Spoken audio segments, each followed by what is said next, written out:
eBEFOREi Video Reviews back with another review, finally reviewing Transformers Prime Deluxe Class Vehicon. No, not the Jeticon or the Taxicabicon or the Subicon. No. This is the original, well, okay, not the original. It's not the first edition, but it is the first in the RID line of Vehicon. So, I'll tell you, I love this figure in his vehicle mode. This looks like something that Batman would jump into, and it would just like take off up in the air, and yeah, it would do some damage. So absolutely love everything about this vehicle mode. I mean, it's sleek. You know, it's everything that that you could like in a toy vehicle. Just awesome. The detail on this guy, pretty good. There's not a lot of paint on here. Let's go ahead and get that out of the way up front. There is a little bit, and what paint is here is very good. As you can see, there's kind of a sparkle metallic fleck paint, light purple here, which is pretty neat. Also up front, you'll notice that that purple metallic paint curves around to the very front, right behind this very clear plastic. And that's a nice touch, something they didn't have to do, but they did, and I'm glad that they did. That's awesome. So you've got this clear, very clear plastic. The purple metallic wraps right around to the front to make this guy's front headlights. Very nice touch. You've got silver in the tires, which again is cool. You know, these things are taken for granted these days because when the tires aren't painted, yeah, it kind of sucks. But I love it when they've got the silver paint here. You've got another dark purple paint right here up front. Flipping over to the back, some very cool purple paint. It almost looks like a futuristic type car if it were to stop and that was its taillights. So that's cool. Over here on the other side, again, everything is the same except for this horrendous scrape here, which I did it myself. Bonehead maneuver trying to clip on a weapon. You also have a very nice painted Decepticon symbol. It's very tiny. It's tiny, but it looks good. Detail up close, yeah, fantastic touch. You know, on the bottom, kind of hides his parts, sort of okay. Maybe not. There's his hands and his legs, in his head. Here's his weapon. Straight out of the TV show. He's got the triangle-based weapon up front. Very neat. You've got a lot of detail on the weapon, a lot of molded-in plastic detail. Very cool. He's got the peg right here for his hands, and also a couple of clips here that clips on this guy in a few different ways, and we'll get into that in a few minutes. I should also say, as you saw at the intro of this, you can clip this weapon right here on the side. So very cool. You can lift it straight up if he wants to shoot at, I don't know, the moon, a giant building. Metroplex, I don't know, but you can put that up. You can put it back, and I don't know why you would want to do that. He rolls pretty good too, which again, take these things for granted in a toy, but when a toy rolls well, that's awesome. I don't think this can clip on the top. No, looks like maybe something should happen up here. Maybe that's just for transformation, I'm not sure. But, yeah, it doesn't look like that's going to stay up on top. As far as the vehicle mode itself is concerned, highly recommended. Does that recommendation also apply to the transformation and this figure in his robot mode? The transformation of Vehicon into robot mode is really quite ingenious because what it does is it ends up folding into itself and gives you almost a completely kibble-free robot. So the first thing that you want to do is you want to come in here and just kind of pull on the sides of the vehicle. And that's his arms. And you just want to get these out of the way. So pull them up just like that. At that point, you're going to take this whole front assembly and open it up. Just like that. Now here's where the magic really happens.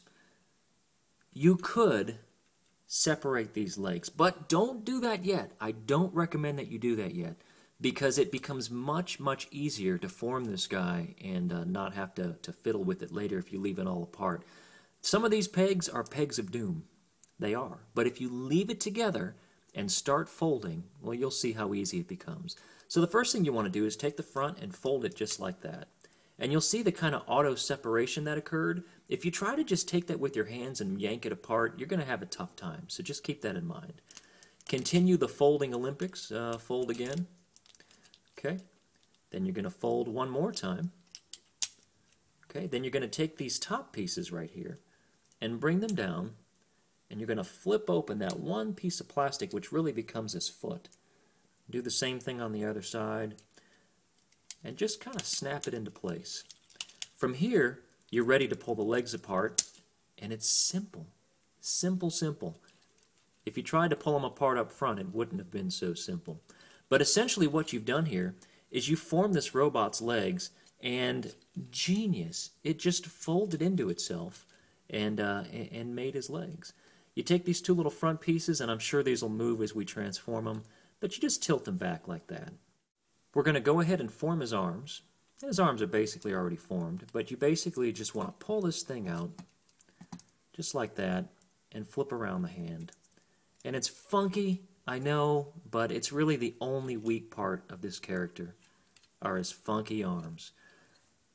Do the same thing on the other side. Funkicize them. Make them funky. Alright. Now, what we're left with is a head reveal. These are the revealer's line, after all. So you take this, and you just kind of pull this up, and the head pops out at you. That's pretty groovy. Let's try that again. Take this top piece, lift it up, bam! Bam! Let's see if we can do that in focus. Bam, bam, bam! Head banger, raw! Okay, I will never do that again, I'm sorry. And then you just take this back piece after you've revealed the head, pull it up so it snaps, fold it back, and here you have a fully transformed Vehicon. This figure is really great. I can't say it, I can't stress enough how great this guy is. Looking at this guy, the detail is really fantastic, and if you turn him around, again, because everything folded up onto itself, he's got zero car bits. It's all folded, so he's very sleek. And you can see the way that his back curves. I mean, there's not just a huge backpack and a bunch of junk back here. Yeah, you don't have that. What you have is a very sleek look to this robot, and it's fantastic in every single way. Looking at the detail up close, you can see how detailed his head is, and it almost looks like a Cylon in the newer series of Battlestar. If you look at it, you can imagine his light going back and forth here. He has a Decepticon symbol, which is underneath this clear plastic. I don't know if that comes across on camera, but this is a clear piece of plastic, and the Decepticon symbol is painted on top of the silver paint underneath the plastic. So what that means is it's not going to rub off. It's going to be very, very durable, and I love that. Again, more detail. There's not a ton of paint, but again, I don't think this character really needs it. You know, he's got this nice detail in the chest area, the purple bits around his waist. You've got the purple knee spikes. You've got the light purple paint. You've got some paint showing in robot mode. I don't think we saw that paint in vehicle mode. So a nice touch there. Flipping him around, you see the same paints on the side.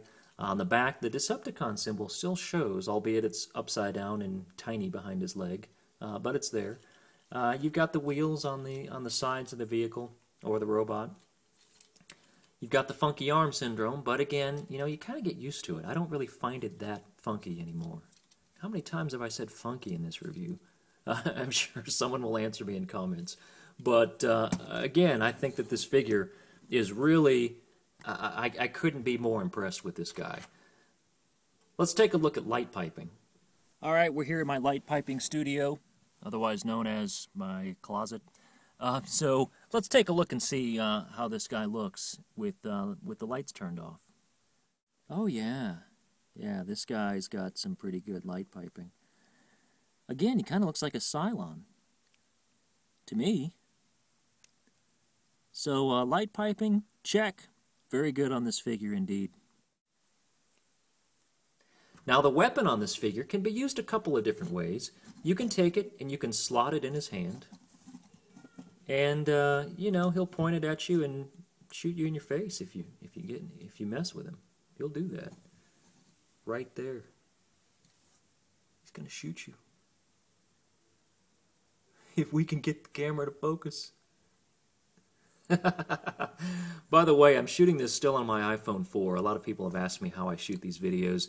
I have the iPhone 5. I'm not comfortable putting my brand new phone and locking it down in this tripod, so give me another week, and once the newness wears off, I'll start filming these things in a higher quality. Folding the hand up into itself, you'll notice here on the top of the door here that he's got two tiny little, let's get that camera in there, he's got two very tiny little, almost like little slots.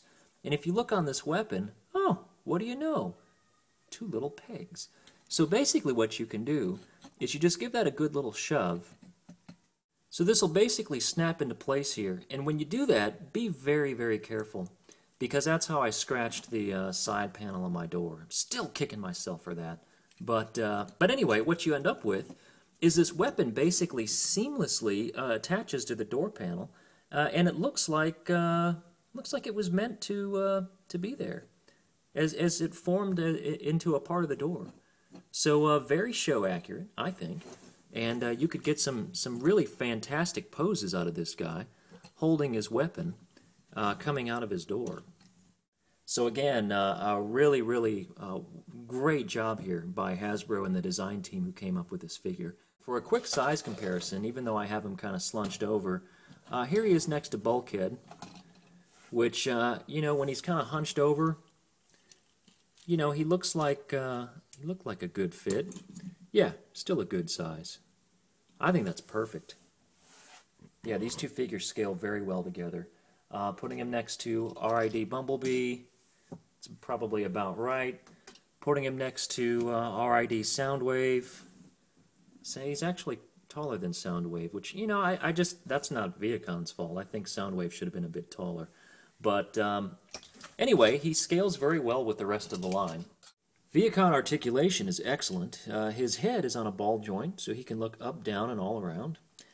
His shoulders, he's got a hinge joint up here and a ball joint on the actual shoulder itself, so you can get a whole lot of movement in posing here. The funky arms, you've got a swivel here, again at the elbow, and a ball joint connecting the arm piece together, the door panel. The hand swivels up and down. On the legs, you've got a ball joint here, and I think you can get some spin. No, maybe not. So you've got the legs and a ball joint. Again, good knee articulation. The feet move due to transformation. You don't get any other movement on the foot, so it's really just down. So there's not a whole lot you can do there. But overall, the articulation on this figure is excellent. And nothing in the waist, by the way. The waist does not turn whatsoever. So do I recommend Vehicon? If you see him on the shelf, should you pick him up or should you leave him there? Absolutely pick this guy up. He's a rare find. I have never seen Vehicon in a showroom here in the Atlanta area where I live. I've only been able to get this guy online, but so you'll pay a little bit more money, but absolutely worth it for your shelf. Everything I've seen of Jet Vehicon, again, I think he would go good with it as well. Not crazy about the color on Jet Vehicon, at least what I've seen on the web. Maybe it's different when you have him in your hand. But Jet Vehicon has this kind of a real light purple. And this one's really dark and very much, I think, more show accurate. I think this guy looks fantastic. Highly recommended. Thank you so much for watching. I appreciate each and every one of you that watch my videos and support this channel. If you want to support me further, there's a subscribe button right up here somewhere. Click that, give me a thumbs up. So thank you so much. I appreciate all your support. Thank you again for watching.